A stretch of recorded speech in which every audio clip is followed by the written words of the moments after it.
Hello, everybody. Tommy here, World at War Comics, and my next special guest is Kelly Thompson. That's right, Kelly Thompson just finished Scarlett, which has been an amazing part of the Energon universe, and is now the writer on Wonder Woman, part of the new Absolute All In. So I hope you have a blast. We also talk about the Cull, Black Cloak, and a lot of other titles that Kelly has been on, Birds of Prey, and we had a blast. But before we get into that, head over to zoop.gg. Make sure that you're backing our issue 3 of Kingsville campaign over on Zoop. It's very simple, zoop.gg, and then when you get to that homepage, you'll see Kingsville there. Click on that. We would love your backing. All right, without further ado, here is Kelly and I. Thanks, everybody. Well, hello, everyone. Welcome to World at War Comics. My next special guest is Eisner nominated, Eisner winning Kelly Thompson, who is writing about 50,000 things at once right now. Kelly, thank you so much for being on today. I don't know how you juggle all of this, but before we jump into that, would love to know how you're doing. Thank you so much. I'm so happy to be here. I know we tried to do this earlier in the summer, actually, June, wasn't Yeah. it? And Yeah. we had some problems, but I'm so glad we were able to work it out and that I'm here now. And I'm doing well. Thanks. Yeah. It's Thursday, which is always a dangerous time of the week because usually you have a script due on Friday, and I'll tell you what, I have two due. So Oh, that'll be wow. fun. Yeah, that'll be great. Well, we'll be super respectful of your time, Kelly. No, As a no, it's fan, okay. No, no, I it's want to not a make sure you swing. finish. We're doing a lot of we're sort of at the final stages of putting to bed Absolute Wonder Woman #1 and a issue. I mean, that's the biggest book I've done in my career so far for sure. And any first new issue when you're starting over, there are just so many little things. What's your font choice going to Yeah. be? What do these caption boxes look like? There's so many questions you have to all answer together as a team. It can be very time consuming, and so it's really eaten into my week in a way I wasn't really expecting, even though I should have been. I just didn't know it was going to happen this week, so I'm a little behind.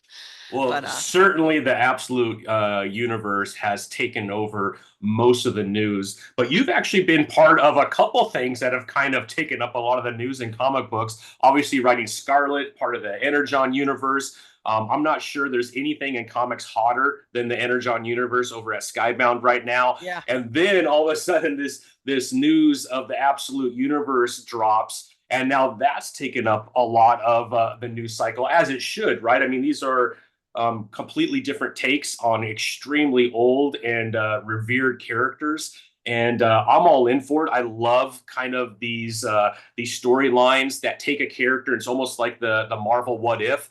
What if this character didn't have the same power sets or grew up in the same area? I just sometimes you don't want that in continuity sometimes as a fan, but you certainly would love to know what that would look like. And this is Mhm. awesome that we're kind of getting a picture into that. How do you feel about that, Kelly? Looking at a character as iconic as Wonder Woman, and then being able to take this maybe new storyline. Obviously, there's going to be a lot of differences in the way she looks. Her sword is absolutely incredible. Reminds me of Guts from Berserker, if you're a manga fan. But what are I your thoughts u on that? I usually hear, I think it's Final Fantasy is Yeah. Cloud, right? That's the Yep. one I usually see people saying. But yeah, a lot of big ass swords have been around for a lot of time, and we're excited to be a new user of one. I do want to say it is super exciting. I mean, it's the dream, honestly, to get to do Wonder Woman is the dream, period. But to get to do it this way is sort of particularly gratifying. I mean, I do think like this is my perfect Wonder Woman, but like it's my total dream. And you definitely could not have done these things with regular mainline Wonder Woman. So that's been particularly fun. But something you said about the Energon universe and then All In and the Absolute line really makes me, I hadn't really connected them directly, but you're right that Energon has been this incredible just world that they've built. And I think Skybound has been incredibly smart about who they've gotten on those books, but also just how they've deployed it. I mean, like one of the really cool things about Scarlet was that we were able to just tell a story about Scarlet that was really focused on her, but that organically built out, like in our case, it was particularly the Arashikage and like that side of the G.I. Joe universe. And so we didn't have to like force in a lot of other stuff or cameos or like make it fit into another thing. We were able to just go nuts Yeah. in this little corner and hopefully really like show people this corner of the world and get them to fall in love with Scarlett. And then how is all of that going to tie into other things later? But like, it's the same way that the Cobra Commander book and the Yeah. Duke book were all allowed to just be their own thing that also informed on the larger thing. Like it's a very organic way to build a universe that it almost feels like, as a fan of short fiction and short fiction collections, it almost feels like a comic book version of that, where you're getting all these short stories that build up to a larger thing in that world. And I think in a way, even though Absolute and All In is, All In applies to sort of all of DC because they're doing sort of all these new starts at the same time, but the Absolute line in particular, it does have some of those same hallmarks of what works about Energon, where you're letting the books, you have a core thing in this world that changes them in a way that makes them different than the other world, but individually they're all just being built as their own stories that will inform on what this world looks like if you put all those pieces together. I'm a big fan of it. It seems to be working from like a publicity standpoint. I mean, certainly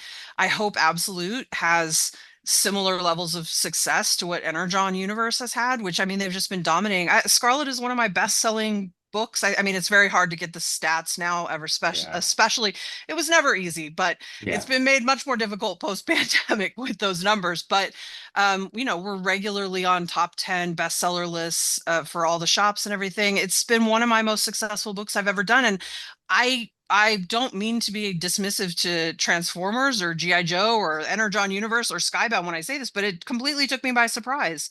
I was so excited that people are so into this and that they remain so into it. Like it doesn't even seem like it's flagging, and it's been really cool to be a part of that. And I hope we've done it. Marco and I have done it justice for our corner. I think there are any book has strengths and weaknesses. You look at it and you're like, I wish I'd done this or that. But on the whole, I'm really happy with where we were able to go and what Skybound let us do. And I have to say this, the same thing is happening over at DC. I sort of can't believe I'm getting to do this this Yeah. Wonder Woman. I just can't. I think one of the I did a podcast just the other day and I said the words organically feminist at some point Yeah. apparently. And so some people are like, what does that mean? And I'm like, well, what it means is that the core idea of Wonder Woman is and has always been a very feminist idea. Hmm. And it hasn't always been a super feminist book, like as it's gone through the years. Like I think everyone who's writing it is sort of always trying and pushing in that direction, but you don't always just get to do everything you want. The the market doesn't the market demands that you listen to it, and Yeah. politics and all sorts of other things. And one of the great things, that to get back to the original question about being able to build this new Wonder Woman in this new universe, is that we could really go, hey, this is what it's always been and what it's always been supposed to be. And so we're doing that, let's go. And it's been incredibly rewarding. It's one of my favorite things I've ever done. Maybe it'll be my favorite thing I've ever done. It's hard. I think there's parts of a project where you're in that vacuum before it's released, and then it's how do you feel about it after it's out there. Um, Yeah. I think the art should stand on its own regardless of what people think of it, but I can't pretend.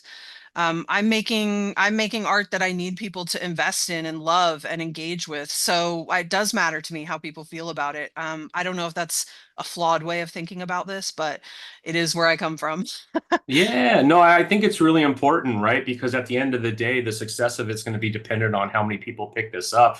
And just from what I'm seeing, Kelly, and you're, being on the inside, maybe you're getting a lot more news, but I have to believe those first orders, just for the first three, the Superman, Batman, and Wonder Woman, it seems like there's extreme excitement around the first three issues. So I do think you and the rest of the team with Scott and everybody working on the Absolute, it feels as if the excitement really is there amongst fans, right? And sometimes, obviously there's some negative too, because which I don't get, right? This is absolute universe. It's completely different. So if you're comparing Wonder Woman to this version, I'm not sure that's the way you start off with this. Correct me if I'm wrong, right? I think there will obviously be some relationships between the two characters, but this is an opportunity to tell all new stories in a completely different way with kind of a different character. Am I right in that? I mean, I think you're right. You're right mostly. I think for Mm-hmm. me, and it's maybe I don't want to speak for what Scott and Jason would say about Batman and Yeah. Superman, so I Mm-hmm. can't speak to that. But for me, with Wonder Woman, with Diana, Yeah. part of the conceit is you can take everything away from her, and I say that, and I don't want to give too much away because I really Yeah. do want to preserve the reading experience for people because I really love I love our first issue so much. I think it's really powerful stuff, and I think it's a little weird, and I hope people can just grab on, right? But Yeah. when so I don't want to give anything away, but just because you've taken away the things we know she has, it doesn't mean we didn't give her new things. And I don't just mean weapons, although that's true too. I mean, but when you strip away these things that you feel like are core to make someone who they are, and then they're still who they are, I think it says a lot. Like there was no way I was interested in writing like a god of war type Diana who is because that's just not my Diana. I believe in her compassion. I believe in her kindness. I believe in her wanting to do good and to always reach out a hand in friendship first. Like I think those things are core to her, and I think no matter what you do to her, that's who she is. And Yeah. that's truly part of her power. It's why allies come to her and animals love her and what like she's sort of this like beneficent creature, even though she's also this killer, sort of, I mean, in the right circumstances. And it's because she's always trying to do the right thing. And so for me, whatever Scott and Jason would say about Superman and Batman of coming through, I that shines through no matter what we do to her, and it sort of crystallizes, I think, why she's so great. So I don't know. People who are afraid they're going to find a Diana they don't recognize. I mean, visually, a lot of her tools are different. We approached Yeah. her look differently. Um, you know, but I think you'll find the same heart and beating soul. Because I would never want to change that about her. In fact, I was on a podcast, the first one I've done since I've started, since it's been announced and I've been talking about it. And I said something about how I almost gave up on the pitch. I was days from calling Scott Snyder and going, "I'm really sorry, man. I can't figure it out. I Wow. I cannot crack this." And part of that reason was because almost every fucking idea, oh shoot, I don't know if I can cuss. No, I'm you're sorry. good. You're good. You do you. Yeah, absolutely, Kelly. You're good. Almost every fucking idea I came up with felt like either we'd seen it before or I was pushing so hard on it, it didn't feel like Diana anymore. I'm like, yeah, but where is she in that? Who is she? I don't recognize her anymore, and that's a problem. And so it wasn't until I can't tell you all the note that I had there, Yeah. but part of the line that I had was like I had all these things crossed out. I was like, no, it's been done before. I hate it. It's boring. It's wrong. It's I had all these crossouts. But then one thing I wrote had in it which Wonder Woman. And I was like, wait a minute, that's something. There's something there. Let's draw down on that. And like there were a couple other details that I won't give away that were in that sentence that made it pop more specifically than just which Wonder Woman, but it opened up for me like, man, it's the dream when that happens Yeah. because you feel like you're in the flow. You feel like you're doing something right. All these things are working out. It's I it's there's a thing there's a I'm going to tell a story here, I'm sorry, but it's Please. Yeah. Please. I think it's charming, we'll see. So when I was a kid, my mom and I both were voracious readers, and it was a thing we shared and like talked about a lot. And I don't know exactly how old I was, but I was like preteen. I was not driving or anything. We used to read a lot of Mary Higgins Clark mystery. Mm. She's just a mystery novelist, fun, good, but like she's written a million of them. Like Yeah. there's a formula to it, the same way there's a formula to a comic book, right? Yeah. And so anyway, I wanted to be a writer. I'd wanted to be a writer almost since I could articulate that idea. And so my I said to my mom one time, we were talking about writing, and I was like, well, if I do it right, the characters tell me what to do. And my mom looked at me like she was very concerned.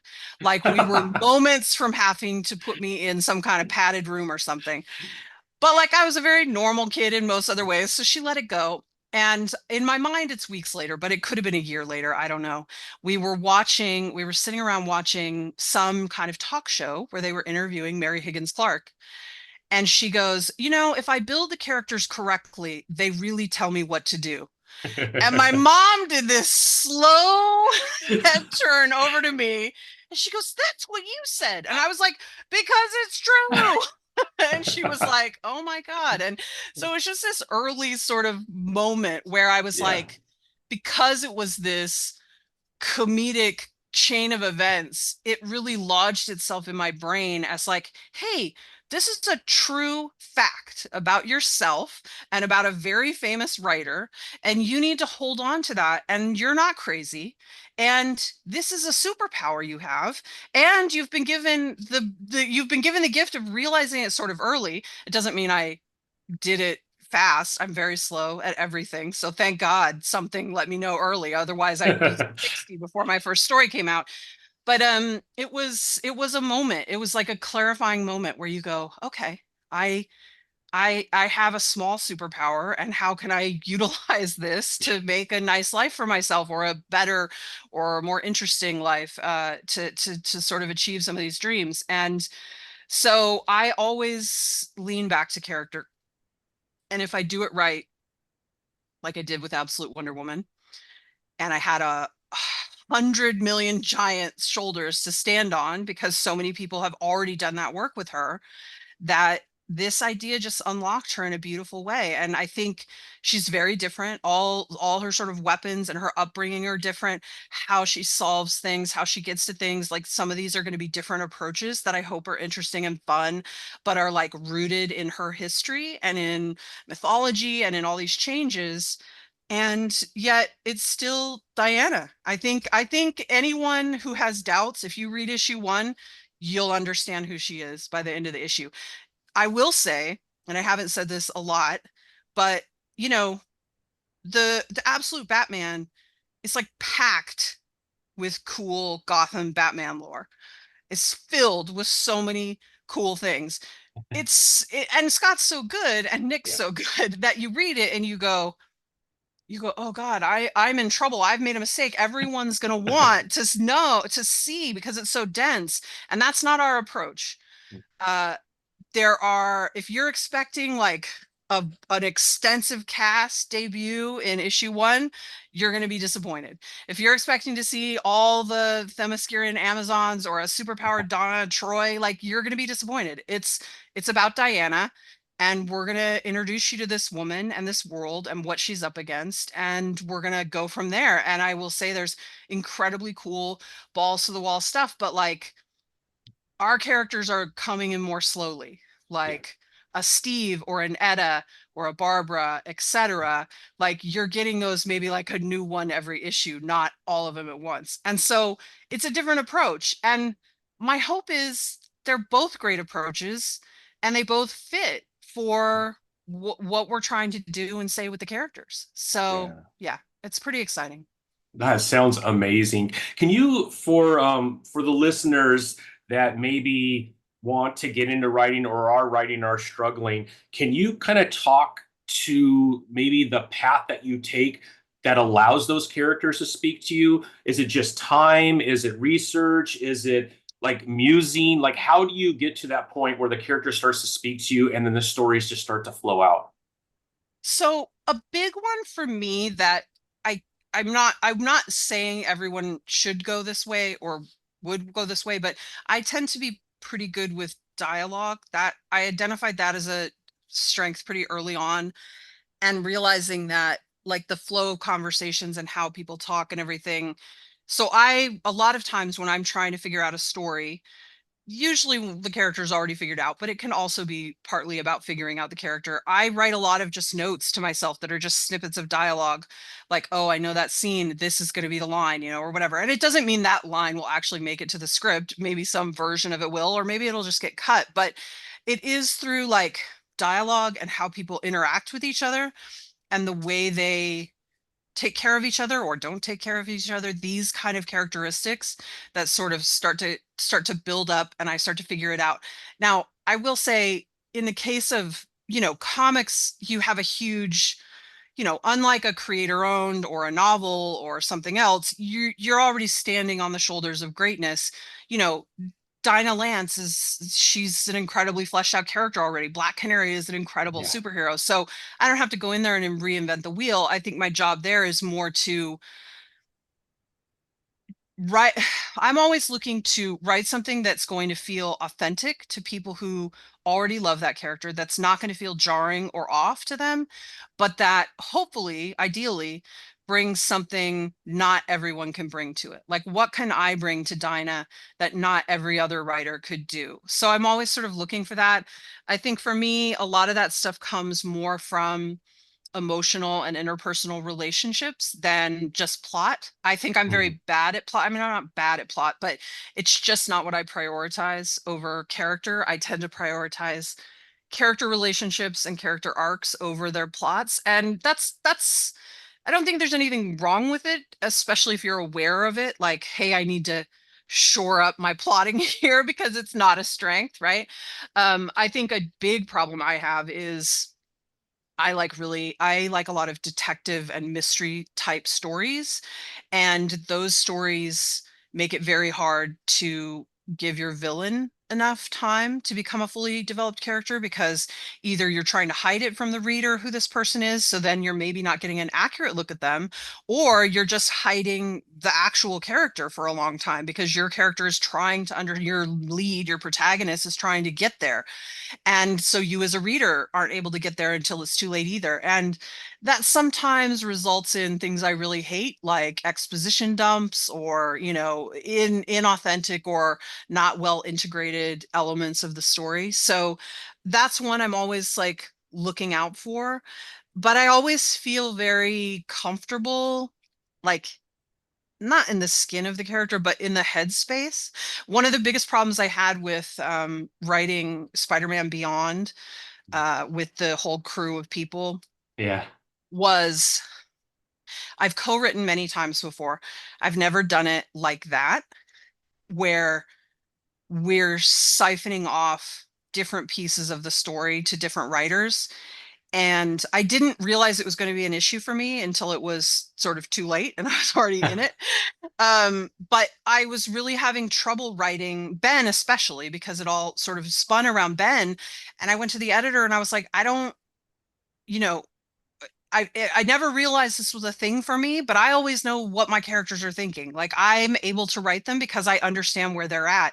And I don't know where Ben is at, because the two issues before this are being written at the same time I'm writing. How do I know where his emotional arc is? Like, how am I gonna, and it really it's sort of, it's a greatest strength, greatest weakness thing, right? Because I do think it helps me a lot in my stories. I think it adds an emotional layer that a lot of books are maybe missing.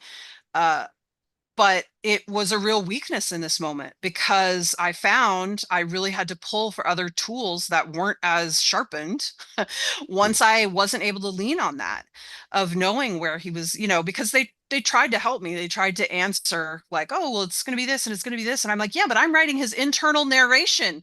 What is he thinking? I was like, so it was one of those moments where you're like, shit, am I Yeah. fucking this up, or am I just struggling with it? And that's okay, Right. because sometimes things are hard.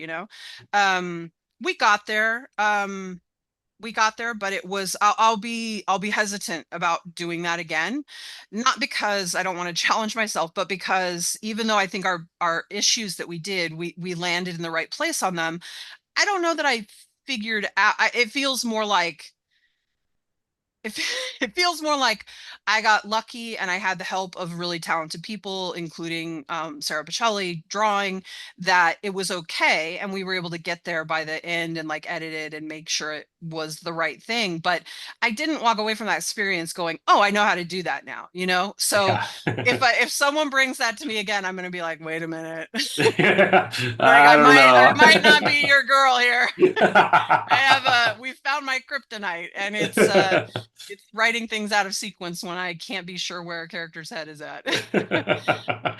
Well, can we talk a little bit about the design of Diana? Because Yeah. you talk about the character, you talk about the character speaking to you. My assumption is the design that went into Diana has a lot to do with what you want that character to say, even without words. Can you kind of talk about how you got to that design of her outfit, the tribal tattoos, and then the weapons, and how this all kind of ties to character and that collaboration between you and Hayden on how that would look, that final look. So Hayden is great, first of all. They're in addition to being incredibly liquid fast, which is incredibly rare in this industry, they're just really great collaborators. They really care about comics, they care about a lot of the same things I do. I think for Hayden and for me, this is sort of like exactly the kind of Wonder Woman we wanted to write and that or to create. And so I think that makes it a lot easier to collaborate. We're very on the same page. And so that just naturally leads to, but you're right, there's a mountain of little decisions that have to be made. I think one of the first passes on her costume, on the design of her and the costume, I think all but one of the designs had a skirt and bare legs. And I was like, listen, I was like, this is not a hill I have to die on. I know a lot of people are attached to the skirt, and I also know there's a history of the pants being not appreciated.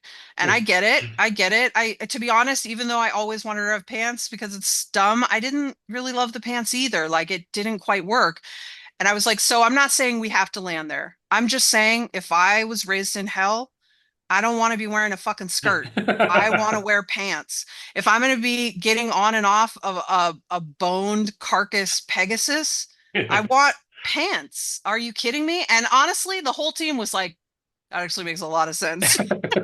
And then Hayden killed it by turning in this design that was pants, but it was more like almost like a mummy wrapping Yeah. of her, which felt like weird and wild and interesting. And it's funny because I tend to lean, even though I really like sort of looser expressive art, like anything from like Dustin Nguyen's watercolor stuff. I mean, it's some of my favorite Oh, art on earth, but I yeah. also really don't like overcomplicated design, especially because out of context, it really can be messy.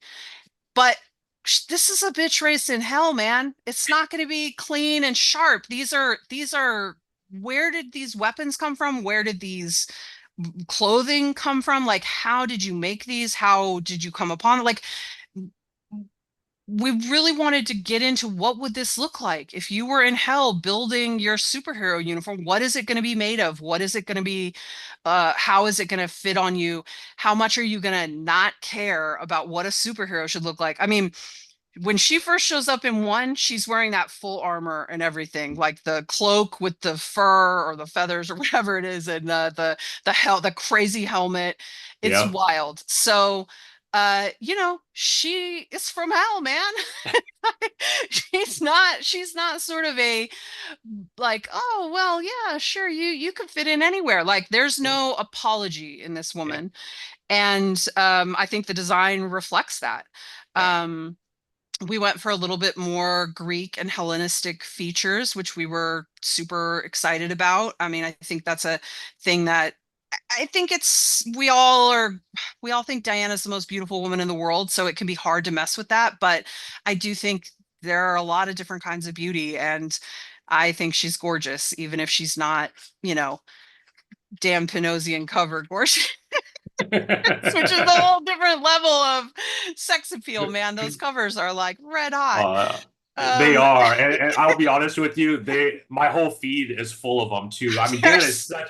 an amazing artist. You know, and he does some of the Conan and the Red Sonja Yeah. stuff too, so you can see that come across. But yeah, Listen, no, I agree with you. those two Wonder Woman covers he did for us are so hot. I can't even handle it. But Yeah, you know, in the comic, don't expect that. Like that's not really what we're doing. That's a yeah, beautiful cover. That's a yeah. beautiful, those are two beautiful takes on Wonder Woman. I mean, I love those covers so much, but you know, they do set a very clear precedent and you're like, wait a minute. Oh, Are we sure this was a good idea? Because that's not what it's gonna look like inside.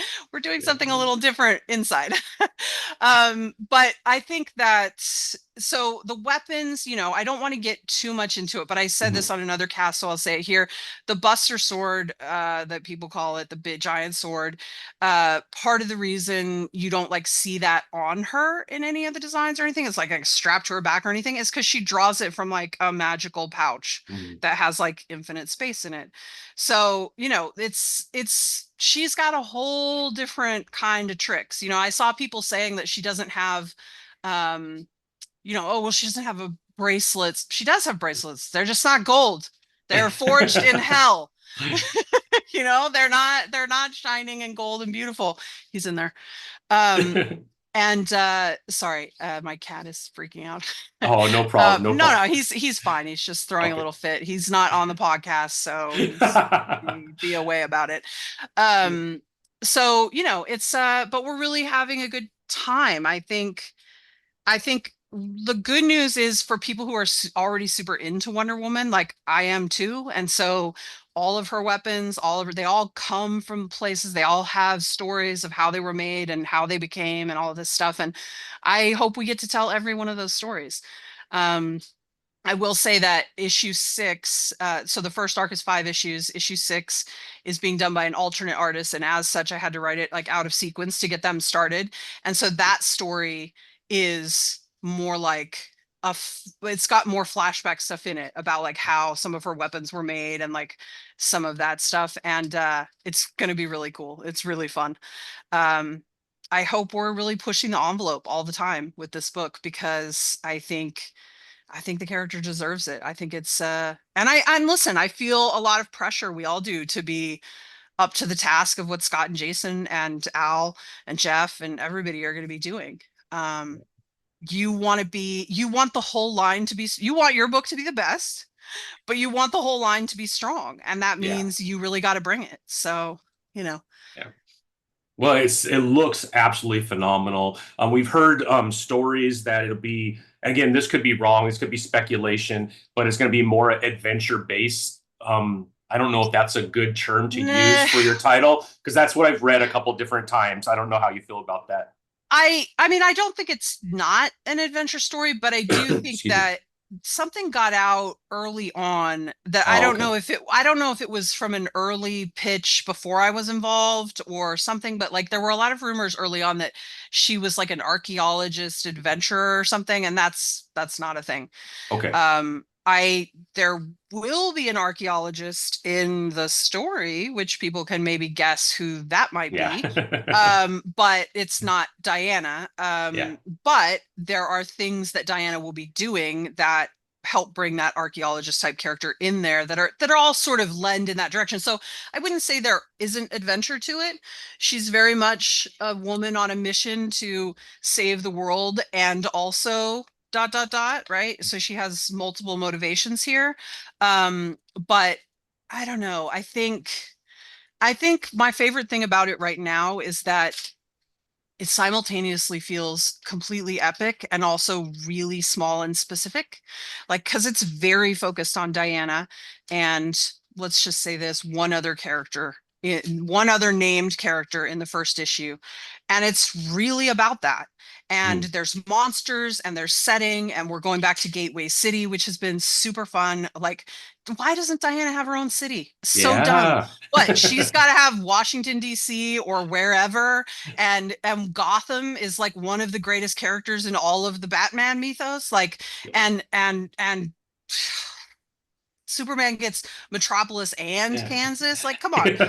She can't even have, I mean, Themyscira, nobody gets to go there but her. So Yeah. I thought it was really important that she have her own city. So it's Gateway City and it's a big deal.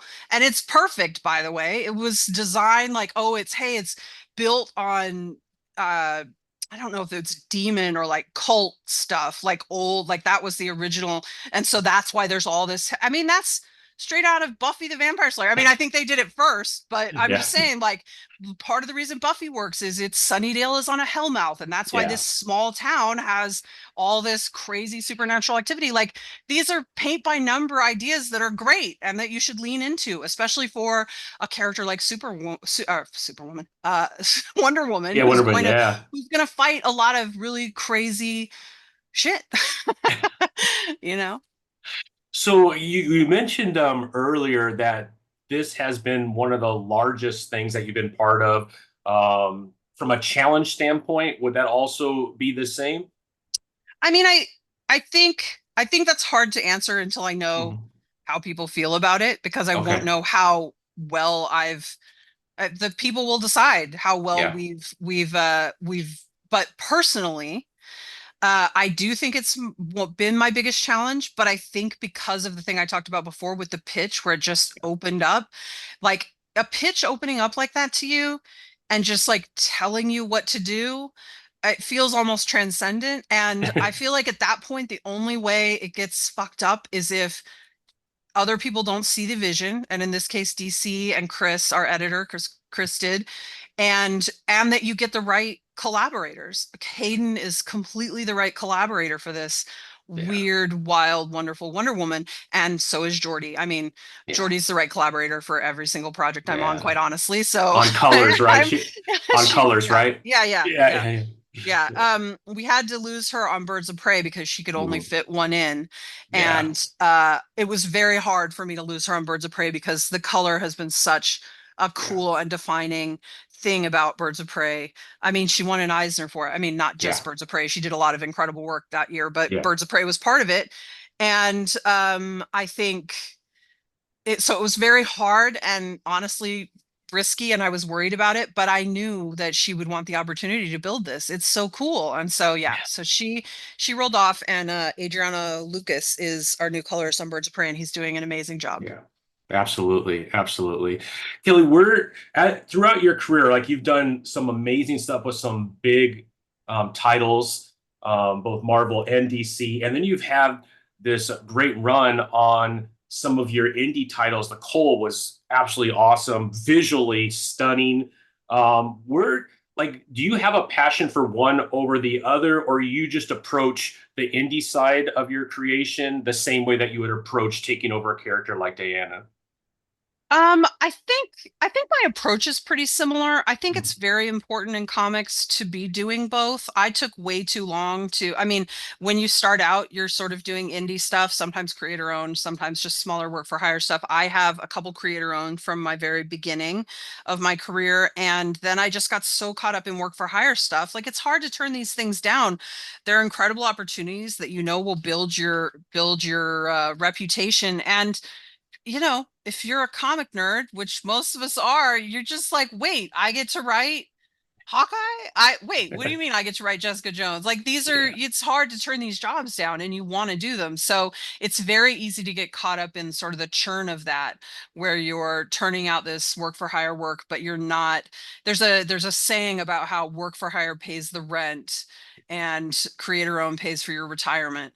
Mm. And, I took so long to get back to getting some creator owned going that I'm going to die on the streets homeless if it's my retirement. So, you got to sort of do both. I think I'm a little nervous because I could not be more proud of the Cull and Black Cloak, which were Yeah, Black Cloak. Yep. the two indie titles that I launched last year, but like financially, not great. And I don't think that's on us. I think it's a really hard market right now. I think, Image and a lot of indie creators, whether at Image or otherwise, went through a real flush period sort of a decade to 15 years ago. Like it was really a hot place where you could make a lot of money. And that's not true right now. I mean, I'm not saying there can't be breakout hits. Absolutely, Yeah. there are all the time, and kudos to those people. But like, I don't know. I thought Cull would break out, and it did not. Not in a way that was like, oh yeah, we're definitely doing a second volume. So it's been hard. I Mm. mean, there were other factors too. I mean, in addition to the pandemic, sort of still being hard on things, Hollywood going on strike and being shut down and all that stuff. Like I had thought for sure, thought the Cull was one of the most optionable things I've ever done, and so we thought maybe there'd be some option money or whatever, but because everything's slowed down to a crawl on that front, there was no extra money there. So all of that stuff makes it harder to do more. So I don't know. I feel really mixed about that, having just the last couple years been trying to get back into creator own, but then have it be sort of, have it be something you're incredibly proud of and that's critically acclaimed. I mean, we got Eisner nominations for Yeah. both books, and to not be financially successful enough to like really keep those things going for longer is really sad and frustrating. And it feels like you're like, "Ah, I'm doing something wrong." And then you're like, but these books are good and people are saying they're good. So what am I doing wrong? You're like, am I just not good at PR? And you're like, well, that's definitely true. And then you're like, I don't know how to fix this. So Mhm. it's a tough market.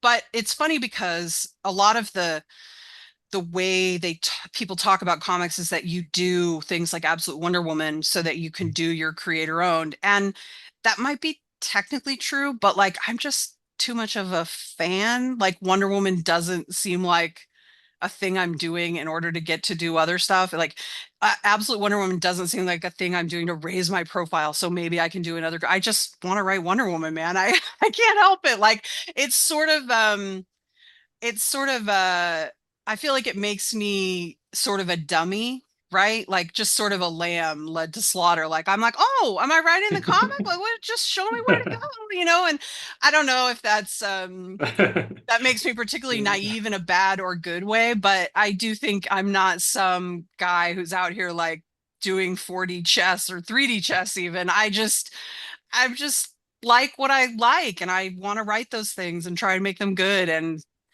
probably I'll die in poverty. But whatever. Here we go. I had a good run. Well, let's hope that does not the case. No, no, Kelly, Yeah. with Birds of Prey, with all these titles that you hit, is there a character, and maybe I'm speaking to like your Wonder Woman title is not even out yet, but is there another character that as you're working through all this that you haven't been able to touch that, man, if I could ever get my hands on that one character, I would love. I already have stories for that character. Um, I mean, I definitely had a this doesn't really work because I've written all of them a little bit, Magic Okay. very little, but like I had a really good story I wanted to do with Magic and Elsa Bloodstone and Kate Bishop. And Yeah. that seems weird and like not something anyone wants, but you know who wants it? Me. I want it. I had a good idea. I wanted to make it into a thing. So I think there are a lot of little things like that.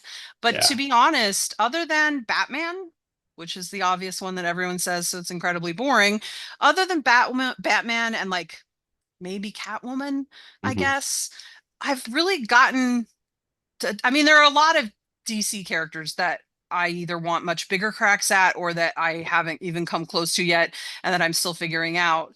I love the Teen Titans. Yeah. I'd love to do something Teen Titansy. I'd love to get my hands on Zatanna, even though, man, see, I like Thor and Zatanna very much. I know they're not the Yeah. same, but they both have speech patterns that come very Yeah. unnaturally to me. That backwards spell shit, I hate it. I mean, I like it. I like it as an idea. It's very cool. Writing it is my brain Yeah. just not work that way. And I had a lot of trouble with Thor speak too. Like I remember Will Moss, I'd be like, Will, you gotta look at every bit of dialogue I write for these Thors because it does not come naturally to me. And maybe Yeah. I'm just hyper aware of it because dialogue is usually pretty easy for me. And so then when you throw a wrench into it, I'm like, wait, now the thing I'm good at, I'm not even good at. Like, what are we gonna do? So, but I do think she's an incredible character that's super interesting. Um, Barda and Cass were obviously Hmm. really big, weird characters that I really love and I just want the world to love as much as I do. And Yeah. I feel like I really achieved that with Big Barda and Small Bat. Like people just took to that like crazy and I was so happy. Yeah. So stuff like that. I think Wolverine, but y- honestly, I like writing Laura better. I love Yeah. Logan. I love Logan, but my partner and I were talking the other day about me being pigeonholed writing female characters. He's like, I just hate that people want to put you in this box. And I was like, listen, I don't disagree. I think it's a little dangerous for me to just keep doing this. But the problem is I'm like a baby. And if you put Captain America and Black Widow on the ground in front of me, and it's nothing against Steve. I just Yeah. like women. I'm just interested in their stories. So I'm going to grab Black Widow every time. And Yeah. so I think it's a little bit the industry pigeonholes you, and a little bit I'm doing it to myself because I'm just interested in female stories 9 times out of 10. And I think I have a natural affinity for the inclination toward them. Of course, being a Mhm. woman, it is a little easier for me to get there.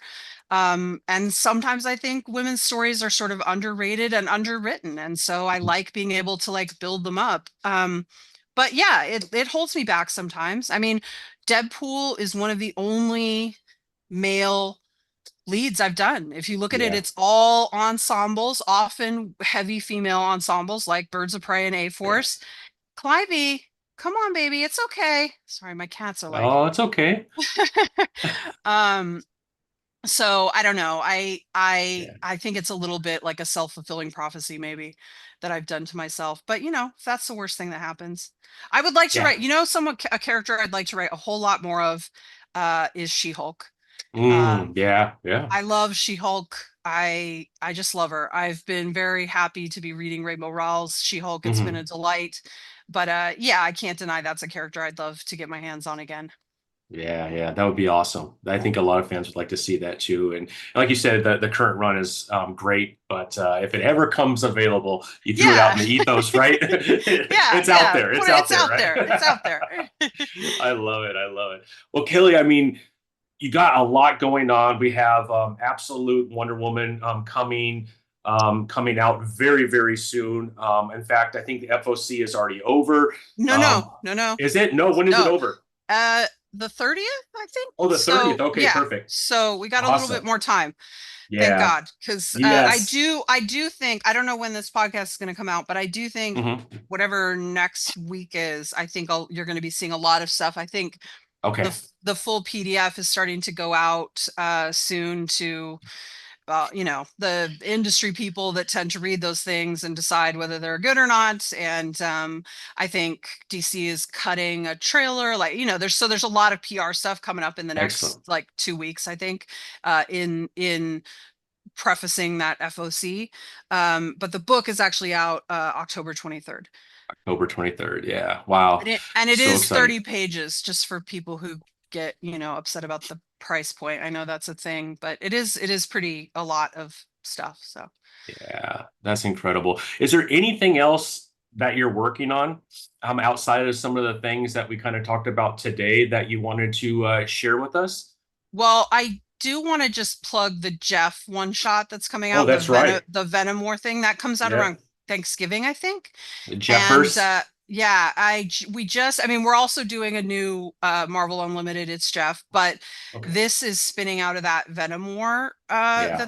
that they're doing. And I mean, Venom is present in it, but that's about all you need to know. I mean, it's a standalone one shot Yeah. that's basically like a Jeff book with like a West Coast Avengers reunion at the end. So, but I just did the lettering pass for that because Guri is Oh. drawing it, and man, it's a delight. I really love it. It's one of my favorite things I got to do this year. It's so great. So that's coming out. I am working on something very big and new. I don't know when it's going to be announced though. Yeah. It's very exciting. It's a total dream project. I think it will I think a lot of my sort of fan base, it will be right down their sweet spot. So I hope that'll be great and people will be excited about it. But it's too early to announce that. I thought maybe they were going to announce it NYCC, but I'll be honest, I think we're a little too far behind for that to be possible. Oh, So okay. we'll see. We'll see. Maybe Yeah. I'm wrong. Maybe we can get the art. Maybe we can get the art together in time for an announcement. I don't know. But that wouldn't be out until sometime in 2025, like Oh, okay. spring, winter, spring. I don't know, something like that. Yeah. Will you be at New York Comic Con, Kelly? I won't. I don't really do the con thing, Okay. unfortunately. Maybe someday, but mostly for health and privacy and harassment reasons, I sort of stay Oh, got you. Okay. out of the spotlight, which is Yeah. which is a mixed bag. It really bums me Yeah. out. I think there's a lot of really cool people that I would love to talk with and like interact with. I try to keep my store open and the Substack, and I try to be pretty Yeah. engaged on social media because I don't do signings and things like that. But Yeah. I was getting really bad harassment even before I became a Really? pro. So, oh yeah, you can't write a column called "She Has No Head" and not Mm. draw some people to you. Yeah. Yeah. Yeah. So Understand. I Yeah. sort of I sort of started out on a back foot a little bit there, and I think one of the things that's really hard about harassment in an industry like ours is that very few people are making a lot of money. So, Mm. it's not like I live in like a gated whatever or I have lots of security. And so you get nervous about, Yeah. well, I don't want people out there actively trying to hurt me. I'm just a person writing some comics. So Yeah. it's a little tricky, and I do try to protect my privacy a bit as a result. Yeah. I think that's understandable. It's Um, understandable, but yeah. a community is a huge part of what comics is, and I'm sort of actively removing myself from that. And Yeah. it's some of it is legitimate, and some of it is, maybe I'm just a coward. I don't know. No, no, you got to do what's most comfortable for you. Maybe something closer to home might be a little bit easier. Going across the Yeah, country for yeah, something's probably a I lot to stress and whatnot to yeah, add to everything else going on. I do think I live in Portland, Oregon, which has some really Hmm. great shops, including Books Yeah, with Pictures, who I know I could call them up and arrange a signing and they'd be happy to do it. So I yeah, think if I'm ever able to make it go, it'll be like that will be kind of the start. Maybe I think if yeah, I get to go to a con, the first one I'll try to go to is ECCC. So, yeah, things like that. I'm hopeful that we're headed yeah, there, but we'll see. It's a bummer. I have missed out. It's hard to watch people like Scott, who are so good at this, Scott Snyder, yeah, uh, that this promotional tour. And, you know, part of me feels bad for the fans, and part of me feels like I just letting Wonder Woman down a little bit. Like, no, like by no, not being out there and being able to do what Scott does. But yeah. I think the book will speak for itself. So let's hope. Yeah. No, I'm sure it will. I'm super excited for it. Already told my comic shop I want those three titles in my box because I'm really excited to see where these stories go. And you really helped open up as far as expectations go, which is very exciting. The art looks incredible. Hayden, I think, is going to get a lot of work. Obviously, he probably already has a lot of work, but this is going to take him and explode his career as well, which is super exciting. And then, like you said, Jody, you've been working with for a while, and it's an Eisner winning artist. So you have quite the team on this title for sure. We do, we do. I'm sorry to correct you, but and I don't know that it's not very common knowledge, so don't feel bad. Oh, But sorry. Hayden uses they pronouns, Oh, I apologize. Yep. non-binary. No Yep. problem. Yep. Hmm. I think this is a very big book for them, and it's a very big Yeah. stage. And so, I think the thing about things like pronouns is nobody expects anybody to just get it right or know all the Yeah. time. It's just like we're all just trying to do our best out here, man. Like be respectful, and that's it. So Absolutely. Yeah. Yeah. it's no shade. But Yeah. they're doing a I hesitate to say this word Hmm. because it has real expectation on it, and so I don't want people to get too crazy. But Yeah. to me, and especially the opening sequence in two, there's just like such cool Mobius vibes to this book. That's And awesome. I don't even know that Hayden would 100% sign off on that, but I just feel like you can feel that influence in like a really fun way that feels like weirdly sci-fi, but also a fantasy. We've got all these sword elements and things like that. So I think it's a weird book, but it's weird in like the coolest ways. I hope people dig it. Yeah. I think it's not what anyone's quite expecting, and I hope that will be a good thing. Yeah, absolutely. Hayden should be very proud of what's been accomplished. The art looks fantastic. So, just looking at some of the images that have been revealed, there has been a few little snippets of interiors. Yeah. Very I exciting to see the artwork. So, yeah, and yeah. and Diana just looks absolutely badass. Yeah. with the tribal tattoos and Oh the yeah. outfit. Everything about Diana just speaks, I'm a badass. So Yeah, you did ask about the tattoos. I wanted to yeah, say they will totally make sense. Like they serve a purpose. They're not just like decorative. So they will completely make sense. I've confirmed for people that the symbol on her shoulder is a Hecate symbol from the Historia run. So like you can see yeah, there's sort of like ties to the gods and everything. So it's all going to make sense. We don't just give Diana a tribal tattoo for no reason. Like there's purpose behind all these choices. yeah, I will also say one of the things that people are totally not seeing about Hayden's work yet, although anyone familiar with their work elsewhere might, yeah. one of the things Hayden does really cool is interesting layouts.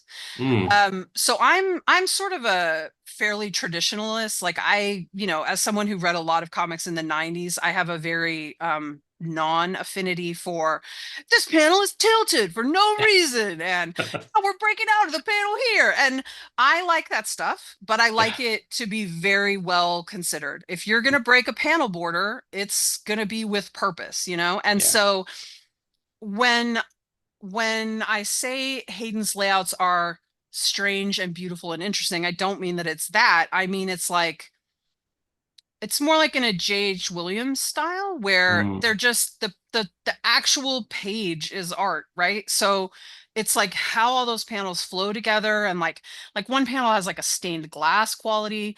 mm, There was this cool, it's just interesting how they connect all these things. And so I think when people are seeing just cool little snippets, like I put on my Substack, where you're not seeing the whole page, like those individual elements are cool, but what's also cool is how all of it fits together. So yeah. it's pretty cool stuff. It doesn't look, I love that our book looks, I like Batman with Nick Dragotta could not look any cooler, and yet I feel the same about our book, and they're completely different, like Yeah, completely different yeah. styles and energies. I haven't seen enough of Jason's book to say, but Mhm. I'm sure the same is true there. Like we're all doing different things that fit together, and it's pretty fun.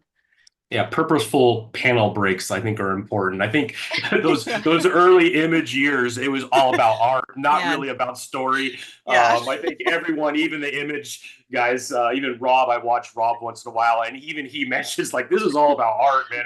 The story almost meant nothing. It was just and you can Yeah. tell when you Yeah. read those early Image comics. I mean, all of them obviously matured, and a lot of those titles actually had great stories behind them eventually. But that's not how it began. But there was no purpose to a page breakout other than Yeah, yeah. I I just want a full spread, right? That's all Yeah, I want. yeah. I mean, listen, I don't mind the panel Yeah, break, but yeah, it I want to do it not every page so that it has impact when we see it, you know? It's like I want all this stuff to be very intentional and consistent. Not consistent in the same, but consistent in the approach, has the same ideas behind it. Hey, hmm, we're driving toward this idea, and here are the choices that get us to this idea. And there's a consistency in that that makes sense and that doesn't feel chaotic.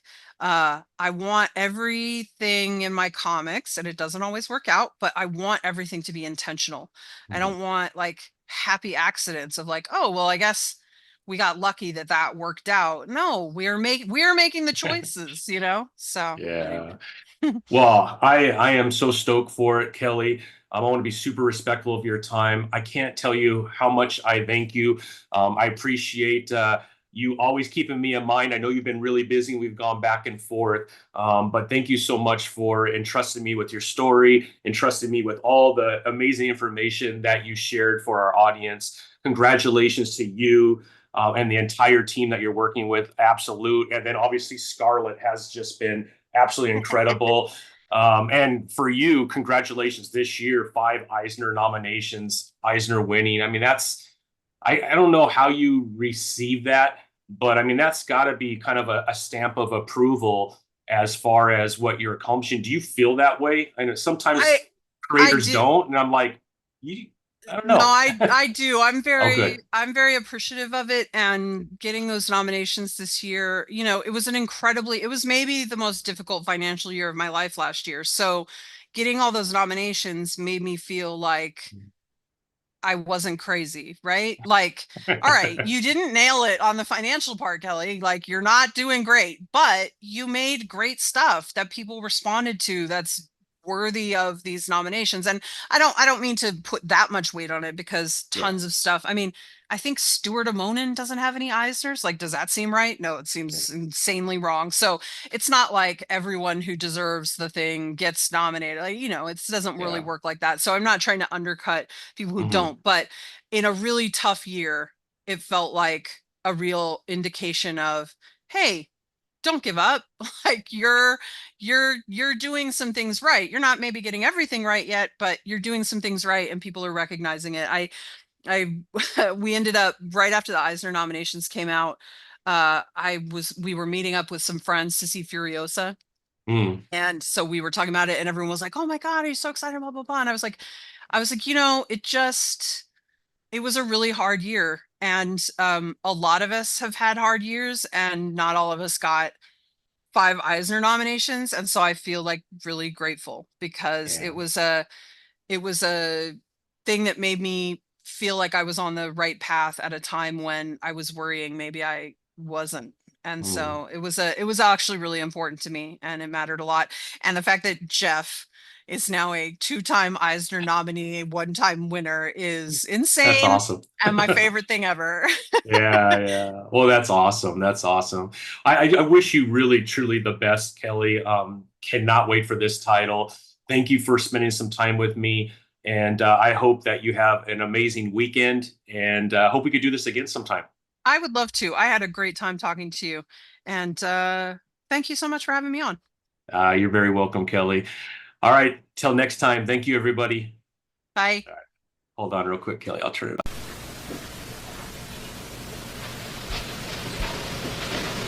You're still here? It's over. Go home. Go.